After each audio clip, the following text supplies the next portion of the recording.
Dear students, how are you? Hope you are fine. Keep watching and studying the lessons. In this class, the topic is Saba Vimojana, Redemption by Pudumai Pidan for selections from Indian writing, Cultural Diversity, Block 4, Unit 4. Pudumai Pidan is a Tamil writer. Saba Vimojana is a retelling of a well-known episode of the Ramayana.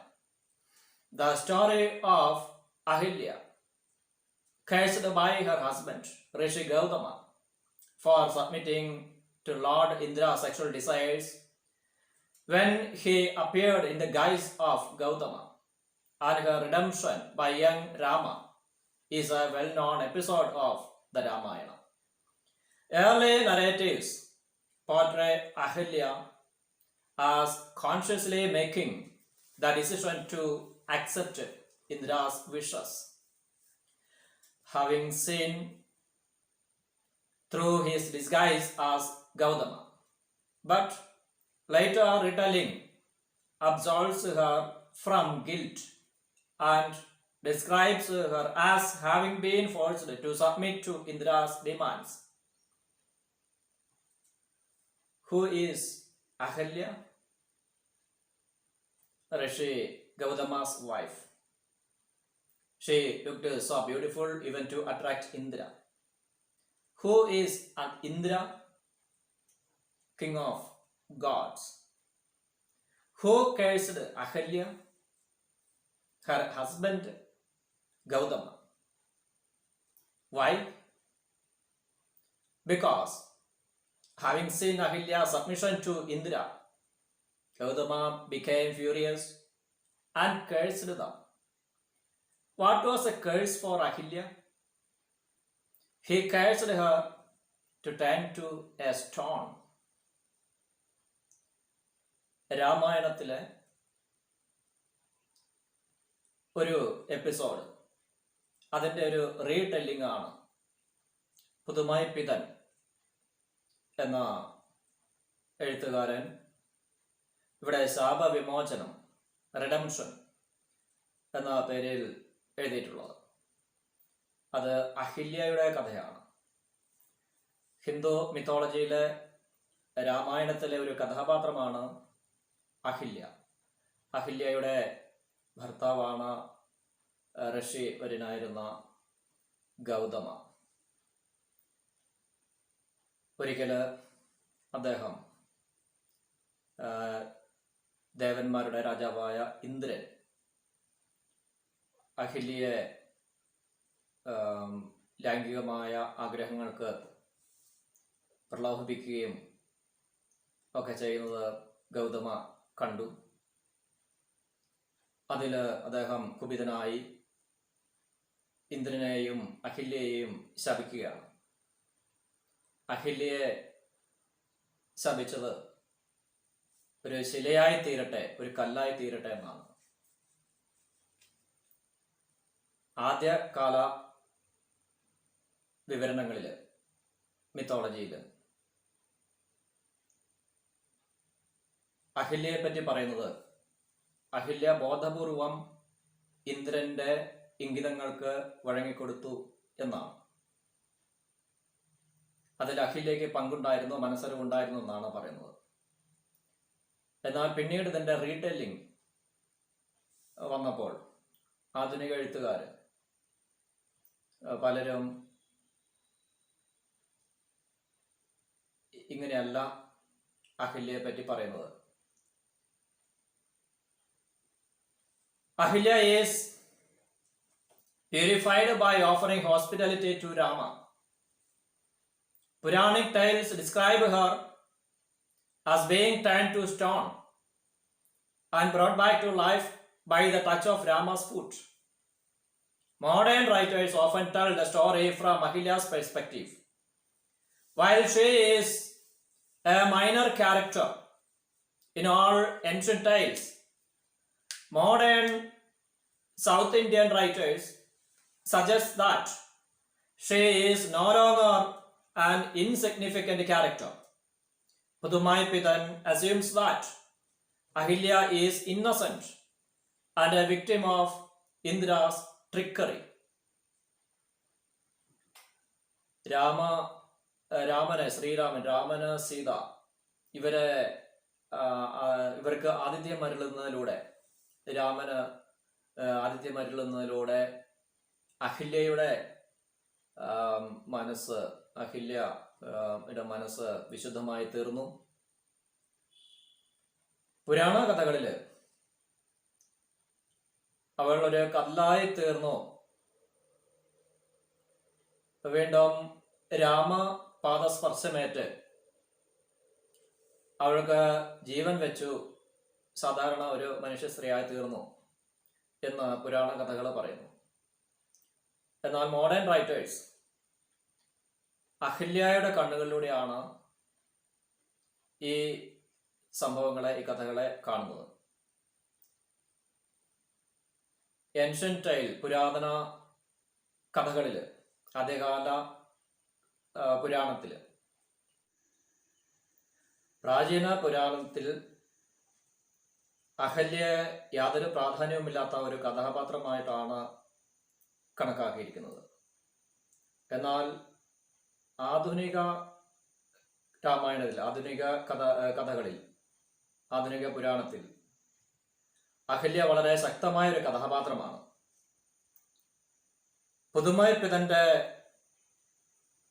ഒരു നിഗമനം അഹല്യ നിഷ്കളങ്കയായ ഒരു സ്ത്രീയായിരുന്നു. ഇന്ദ്രന്റെ ചതിക്കും തന്ത്രത്തിനും ഇരയായി തീർന്നതാണ് അവൾ എന്നതാണ് പുതുമൈപ്പിതന്റെ അഭിപ്രായം. Ahilya, relieved from the curse by the touch of Rama's foot. Ahilya loved Gautama, but her behavior changed from its natural disposition. She feared even to speak to Gautama. She doubted whether there was any hidden meaning even in ordinary words speaking by Gautama. She shied away from meeting anyone because she felt that she could not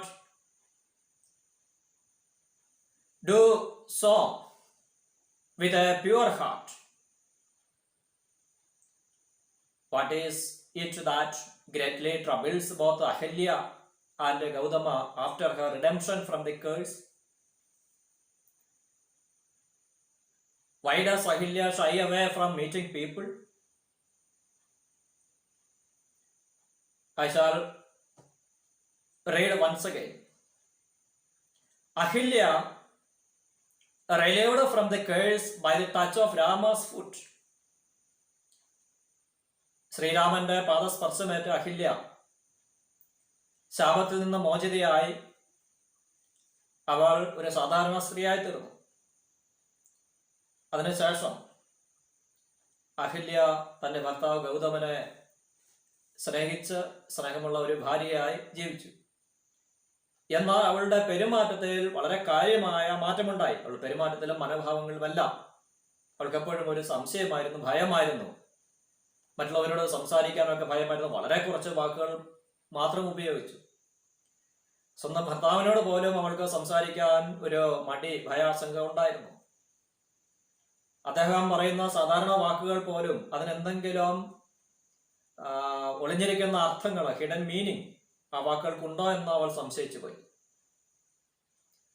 അവൾ മറ്റുള്ളവരിൽ നിന്നുമൊക്കെ അകന്നു മാറി, ലജ്ജിച്ച് അകന്നു മാറി. അവൾക്ക് മറ്റുള്ളവരെ face ചെയ്യാൻ മടിയായിരുന്നു.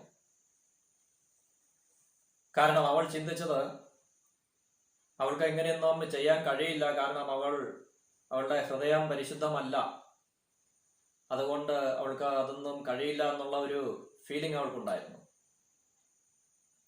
She was prepared to go for Rama's coronation to Ayodhya, But before that can happen, Rama was banished to the forest. Gautama and Ahilya decided to go away to Mithila to be with their son. There,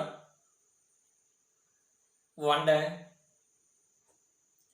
when she was returning from her daily dip in Ganga, Ahilya met some women, the wives of other rishis. They recognized her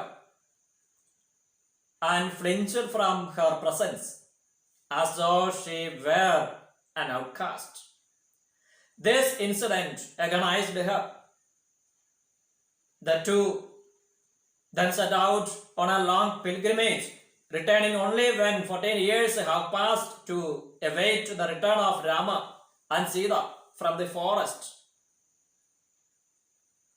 After the returning from the forest, Rama and Sita, the new king and queen of Ayodhya, visited them one day. And Sita told Ahilya of all that had happened, including her ordeal by fire, Agni Pariksha. Ahilya was stunned and furious. One law for Ahilya, another law for him. When Sita remarked that purity and innocence needed to be demonstrated to the world, Ahilya questions, isn't it enough for the heart to know? In any case, will it become the truth through a demonstration?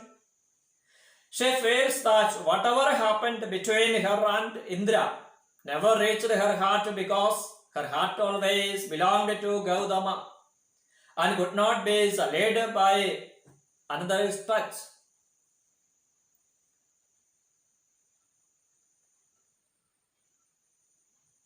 അഹില്യയും Gautama മഹർഷിയും ഒക്കെ അതിനുശേഷം ശ്രീരാമന്റെ കിരീടധാരണത്തിന് അയോധ്യയിലേക്ക് പോകാൻ വേണ്ടി തയ്യാറായിരുന്നതാണ്. പക്ഷെ ആ സമയത്താണ് വിധിവശാൽ രാമന് എല്ലാം നഷ്ടപ്പെട്ട് വനവാസത്തിലേക്ക് പോകേണ്ടി വന്നത്.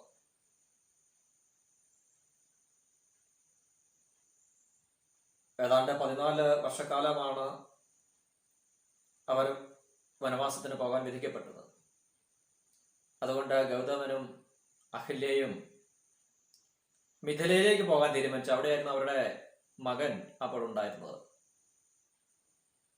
ആ മകന്റെ ഒപ്പം ആയിരിക്കുവാൻ വേണ്ടി അവർ അവിടേക്ക് പോയി. അവിടെ സാധാരണ ഗംഗാ നദിയിൽ പോയി മുങ്ങിക്കുളിക്കുക പതിവായിരുന്നു അഹില്യ. ഒരു ദിവസം പതിവ് പോലെ ഗംഗാ നദിയിൽ പോയി മുങ്ങിക്കുളിച്ച് വരുന്ന വഴി മറ്റു ചില സ്ത്രീകൾ ഇവളെ കണ്ട് തിരിച്ചറിഞ്ഞു. അത് അഹില്യയാണെന്ന് പറഞ്ഞ് ഒഴിവായിപ്പോയി. അവളെ വഴിമാറി നടന്നു, കാണുന്നിടത്ത് വെച്ച് അകന്ന് പോയി. അതില് ആ സംഭവം അഹല്യയെ ഒരുപാട് വേദനിപ്പിച്ചു. ഇങ്ങനെ മറ്റുള്ളവര് അഹല്യയെ കാണുമ്പോൾ ഒഴിഞ്ഞുമാറി നടക്കുന്ന ആ ഒരു അവസ്ഥ, ഒരു പുറംജാതിക്കാരി എന്ന പോലെ, ഒരു ഔട്ട്കാസ്റ്റ് എന്നതുപോലെ അവളെ കണ്ട് മറ്റുള്ളവർ പുറം തിരിഞ്ഞു പോകുന്ന ആ ഒരു അവസ്ഥ അവളെ വളരെ വേദനിപ്പിച്ചു. അവർ രണ്ടുപേരും ഒരു തീർത്ഥയാത്ര പുറപ്പെടാൻ തീരുമാനിച്ചു. അങ്ങനെ അവർ തീർത്ഥാടനമെല്ലാം കഴിഞ്ഞ് ശ്രീരാമനും സീതയും കൂടെ തിരിച്ച് വനവാസമെല്ലാം കഴിഞ്ഞ് തിരികെ അയോധ്യയിലെത്തുന്ന സമയത്ത് വരാമെന്ന് കരുതി അവർ പോയി. അതിനുശേഷമാണ് അവർ മടങ്ങിയെത്തിയത്.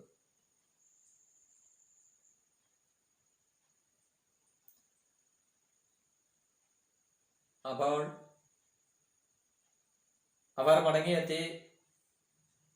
വീണ്ടും അവിടെ പഴയതുപോലെ താമസിക്കുകയാണ്. ആ സമയം കൊണ്ട് ശ്രീരാമനും സീതയും വനവാസമെല്ലാം കഴിഞ്ഞ് തിരിച്ചെത്തി. പ്രതീക്ഷിക്കാതെ ഒരു ദിവസം പുതിയ അയോധ്യയുടെ പുതിയ രാജാവും രാജ്ഞിയുമായ ശ്രീരാമനും സീതയും ഇവരുടെ വീട്ടിലെത്തി. ഒരുപാട് കാര്യങ്ങൾ സീത അഹല്യയോട് സംസാരിച്ചു. നല്ല സൗഹൃദത്തിലാണ്. ശ്രീരാമനെയും വളരെ ബഹുമാനമാണ് അഹല്യയ്ക്ക്. കാരണം അഹല്യയ്ക്ക് ശാപമോക്ഷം കൊടുത്തയാള് ശ്രീരാമനാണ്. അപ്പോൾ അങ്ങനെ അങ്ങേയറ്റം ആദരവുള്ള ഒരു അഹല്യ ആദരിക്കുന്ന ഒരു വ്യക്തിയായിരുന്നു ശ്രീരാമൻ. ഇങ്ങനെ ഒരുപാട് സംസാരിച്ചു. സീതയാണെങ്കിലും തൻ്റെ അനുഭവങ്ങൾ, വനവാസകാലം, അതുപോലെ തന്നെ ലങ്കയിലേക്ക് രാവണൻ തട്ടിക്കൊണ്ടുപോയത്, തിരിച്ചു ശ്രീരാമൻ മോചിപ്പിച്ചത്, തിരികെ അവിടെ എത്തി, അതിനുശേഷം അഗ്നി പരീക്ഷ, ഓർഡീൽ ബൈ ഫയർ, അഗ്നി പരീക്ഷയ്ക്ക് വിധേയമായത്, ഈ സംഭവങ്ങളെല്ലാം പറഞ്ഞു. ഇത് അഹല്യയെ അതിശയിപ്പിച്ചു. അഹല്യ ചോദിക്കാണ്, isn't it enough for their heart to know? ഇത് കേട്ടിട്ട് അഹല്യയ്ക്ക് ആകെ ദേഷ്യം വന്നു. One law for Ahalya, another law for him. അഹല്യയ്ക്ക് ഒരു നിയമം. അഹല്യ കല്ലായി തീർന്നു, ശാപമേറ്റ കല്ലായി തീർന്നു. അഹല്യ അതിനുള്ള സാഹചര്യം മറ്റൊന്നാണ്. എന്നാൽ കല്ലായി തീർന്നു, അതോടുകൂടി ആ ശാപമോചനമായി. അഹല്യയ്ക്കൊരു നിയമം. സീതയ്ക്കോ? സീതയുടെ ആ ഒരു പരിശുദ്ധി തെളിയിക്കാൻ വേണ്ടി അവൾക്ക് അഗ്നി പരീക്ഷ നേരിടേണ്ടി വന്നു. അപ്പോൾ ശ്രീരാമന് വേണ്ടി മറ്റൊരു നിയമം, അഹല്യയ്ക്ക് വേണ്ടി മറ്റൊരു നിയമം. ഇത് അഹല്യയ്ക്ക് ശരിക്കും ഉൾക്കൊള്ളാനായില്ല. അഹല്യ ചോദിക്കുകയാണ്, isn't it enough for heart to know? ഹൃദയത്തിൽ അറിഞ്ഞാൽ പോരെ? അത് മറ്റുള്ളവരെ മറ്റുള്ളവരെ അറിയിക്കേണ്ട, ലോകത്തെ അറിയിക്കേണ്ടതുണ്ടോ? In any case, will it become the truth through a demonstration? ഒരു വിശദീകരണത്തിലൂടെ ലോകത്തെ വെളിപ്പെടുത്തേണ്ട കാര്യമുണ്ടോ? അല്ലെങ്കിൽ അത് അങ്ങനെ വെളിപ്പെടുത്തുന്നത് സത്യമായി തീരുമോ? അഹല്യയുടെ ഒരുപാട് സംശയങ്ങൾ ചോദിക്കുകയാണ്. അഹല്യ ഇപ്പോഴും കരുതുന്നത് അവർക്കിടയിൽ, ഇന്ദ്രനും അഹല്യയ്ക്കും ഇടയിൽ സംഭവിച്ചത് അത് അവരുടെ ഹൃദയത്തിൽ അറിഞ്ഞല്ല. അവളുടെ ഹൃദയത്തിൽ ഒരാൾ മാത്രമേ ഉണ്ടായിരുന്നുള്ളൂ, തൻ്റെ ഭർത്താവ് ഇന്ദ്രൻ മാത്രം. അതുകൊണ്ട് തന്നെ മറ്റൊരാളുടെ സ്പർശനം കൊണ്ട്, മോശമായ രീതിയിലുള്ള ഒരു സ്പർശനം കൊണ്ട് അവളെ മലിനമാക്കുവാൻ, പൊള്യൂട്ട്, അവളെ മലിനപ്പെടുത്തുവാൻ ആർക്കും കഴിയില്ല എന്നവൾ മനസ്സിൽ വിശ്വസിച്ചിരുന്നു. She asked Sita whether Rama, told her to go through the Agni Pariksha, to which Sita replies that he indeed asked her to do so. In the Tamil story, Ahilya uses the respectful title to indicate the third person he, as she has always held Rama in the highest regard. But when Sita replies to her question in the affirmative, Ahilya, in her anger, relapses into the ordinary he and repeats her question, did he ask for it? This little change dramatically underlines the sudden shift in Ahalya's perspective towards Rama. What is the significance of Ahilya's reference to Rama with an ordinary he instead of a respectful he? സീതയോട് Ahalya ചോദിക്കുകയാണ്, രാമൻ എന്ന് പറയുമ്പോൾ, രാമനെ പറ്റി പറയുമ്പോൾ he എന്നാണ് ഇംഗ്ലീഷിൽ capital letter H, E, he, third person pronoun. അത് ഇംഗ്ലീഷിൽ ആ ഒരു പ്രയോഗം മാത്രമേ ഉള്ളൂ. ആദരവോടെ പറയുന്നതും അല്ലാതെ പറയുന്നതും എല്ലാം ഹി എന്ന് മാത്രമേ ഉള്ളൂ. ഇവിടെ ആദരവോടെ പറയുന്നതെന്ന് സൂചിപ്പിക്കാനാണ് ക്യാപിറ്റൽ ലെറ്റർ H ഉപയോഗിച്ചിരിക്കുന്നത്. Whether he told her to go through the agni പരീക്ഷയിലൂടെ കടന്നു പോകാൻ, അഗ്നി പരീക്ഷയ്ക്ക് വിധേയയാകുവാൻ ശ്രീരാമൻ ആവശ്യപ്പെട്ടുവോ എന്ന് അഹല്യ സീതയോട് ചോദിക്കുകയാണ്. അപ്പോൾ അതിന് സീതയുടെ മറുപടി തീർച്ചയായിട്ടും അദ്ദേഹം അങ്ങനെ ആവശ്യപ്പെട്ടു എന്നാണ്.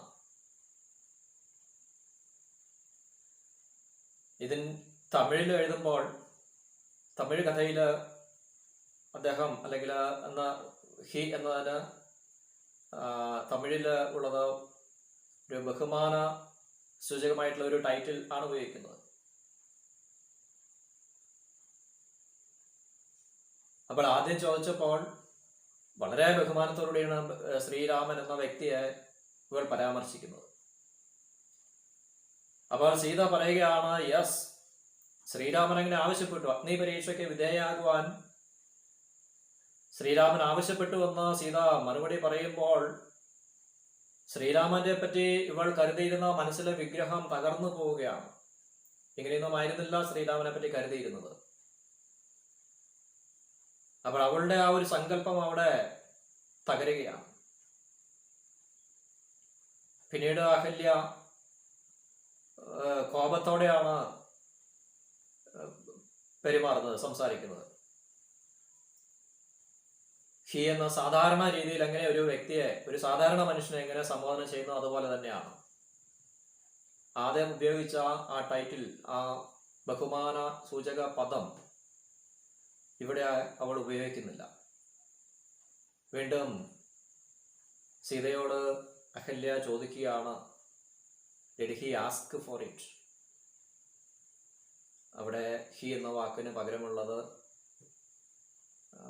അത്ര ബഹുമാന സൂചകമല്ല, സാധാരണ ഒരു വ്യക്തിയെ സൂചിപ്പിക്കുന്നത് പോലെയാണ് ഇവിടെ സൂചിപ്പിക്കുന്നത്. അവളുടെ മനോഭാവത്തിൽ വന്ന ഒരു ചേഞ്ചാണ് ഈ വാക്കുകളുടെ മാറ്റത്തിലൂടെ കാണുന്നത്.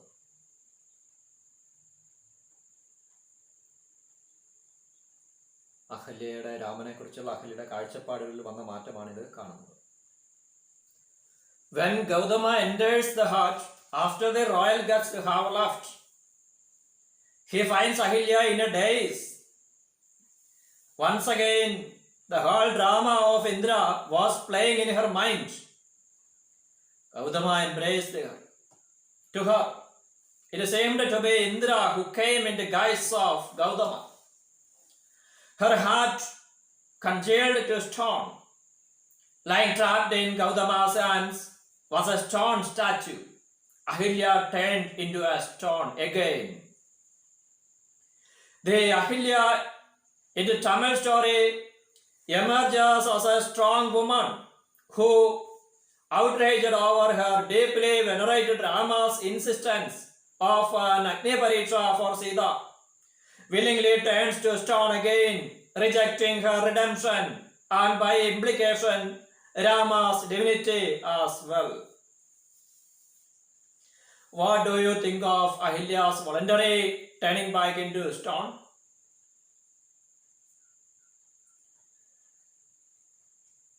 ശ്രീരാമനും സീതയും അഹല്യയുടെ ഗൗതമന്റെ ഭവനം സന്ദർശിച്ച് മടങ്ങിപ്പോയ ശേഷം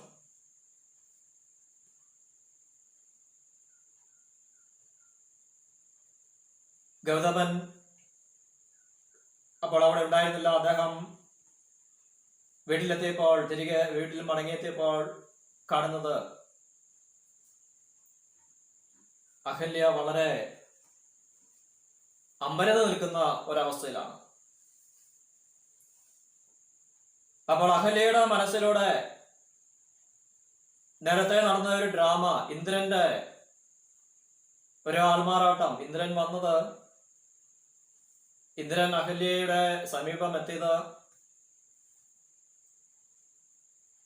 ഗൗതമന്റെ ഭർത്താവിന്റെ വേഷത്തിലായിരുന്നു. ആ ഒരു രംഗം അഹല്യയുടെ മനസ്സിൽ ഇപ്പോഴും വീണ്ടും ഒരു നാടകം കളിക്കുന്നത് പോലെ മനസ്സിലൂടെ കടന്നു പോവുകയായിരുന്നു. ഗൗതമൻ എത്തിയപ്പോൾ അഹല്യ കരുതിയത് അത് ഇന്ദ്രനാണ്, വീണ്ടും എത്തിയിരിക്കുന്നു, ഗൗതമന്റെ വേഷത്തിൽ ഇന്ദ്രൻ വന്നതാണ് എന്നാണ് അഹല്യ കരുതിയത്. അഹല്യയുടെ ആ ഒരു മനസ്സ് തന്നെ മൊത്തം മാറിപ്പോയിരുന്നു, താളം തെറ്റിയിരുന്നു. അത് ഇന്ദ്രനാണ് എന്ന് തോന്നി. ആ തോന്നിയതോടെ വീണ്ടും അവളുടെ മനസ്സ് ഒരു കട്ടിയായി ഒരു കല്ലായി തീർന്നു. അപ്പോൾ യഥാർത്ഥ ഭർത്താവായ ഗൗതമൻ ഇവിടെ ആലിംഗനം ചെയ്തപ്പോൾ ഒരു കല്ലായി തീർന്ന, ഒരു പ്രതിമയായി തീർന്ന ഒരു രൂപത്തെയാണ്.